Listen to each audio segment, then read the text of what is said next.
današnjem odboru za zunanjo politiko se je še ponovno izkazalo, da koalicija, vključno z ministrom in predsednico zunanjepolitičnega odbora, še vedno ali naivno ali pa namerno zavajajoče verjamejo, da je arbitražno sodišče dejansko pravo sodišče, v resnici pa gre za organ, ki ima zelo močno politično noto. To je namreč organ, ki bo zagotovo pri svoji presoji, pri svoji odločitvi upošteval tudi dejansko stanje na terenu in pa seveda vse, kar se je in kar se bo do dokončane presoje dogodilo med obima državama. Zaradi tega je izjemno pomembno, kako se v tem času država Slovenija odziva na posamezna ravnanja svoje sosede, pa tudi kako ravna sama. Ali v mednarodnem prostoru išče zaveznike, ali dela tako, da si povečuje ugled v mednarodnem prostoru, zlasti pri najmočnejših partnerjih, kjer je na prvem mestu Združene države Amerike, pa tudi seveda Evropska unija kot celota, ali pa ravna tako, da izgubljamo svoj ugled. In žal moramo ugotoviti, da tako kot ravna sedanja vlada, ugled v Sloveniji in pa Slovenije v tujini strmo in ves čas pada.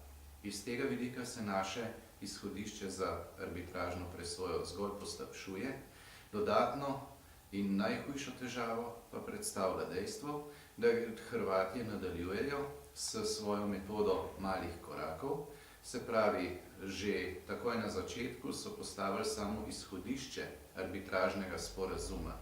To je duh dobrososedskih odnosov in zavezo, ki sledi iz 9. in 10. člena, da se bosta obe strani, torej tudi država Hrvaška, vzdržali vseh dejanj, ki bi lahko poslabšala odnose med državama, sprejeli posebno deklaracijo, hkrati z ratifikacijo arbitražnega sporazuma, s katero so izrecno odrekli Sloveniji pravico do dostopa na odprto morje.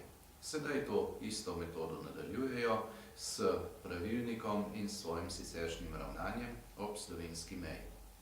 Žal se ta vlada očitno ni sposobna s tem resno soočiti, brani pa jo koalicija v parlamentu, ki je ideološka, zadrta, brez ustreznega znanja in je naredila pravzaprav zelo veliko škodo tudi na sami seji slovenski državi, hkrati pa se temeljito osmešila, se je zavrnila predlog SDS, da naj vlada brani interese Republike Slovenije, zavrnila.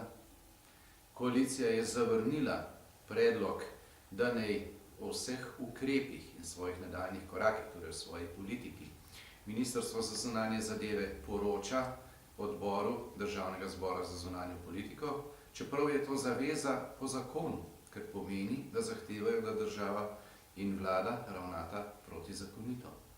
Zavrnili pa so tudi vse drugo, kar smo predlagali v Slovenski demokratski stranki, zato smo sejo pred končanim glasovanjem tudi zapustili.